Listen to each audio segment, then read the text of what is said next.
ඉතින් අද අපි කියලා දෙන්නේ Seafoodrice එක හදන ආකාරය. ඉතින් අපි බලමු මොනවද අවශ්‍ය ද්‍රව්‍ය කියලා. ඉතින් මෙන්න මේ ද්‍රව්‍ය ටික තමයි අපිට Seafoodrice එක හදා ගන්න අවශ්‍ය වෙන්නේ.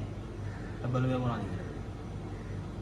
leeks, carrot, steamed onion, ginger, garlic, steam කරලා නිවාගත්ත plain rice, ඒ වගේම තම්බලා කෑලි කපාගත්ත cuttle fish, කෑලි කපලා fried කරගත්ත prawns, කෑලි කපලා fried කරගත්ත fish, vegetable oil, pepper, salt, soya sauce. ඒ වගේම මම විතර බිත්තර දෙකක් අල්ල අරගෙන තිනවා.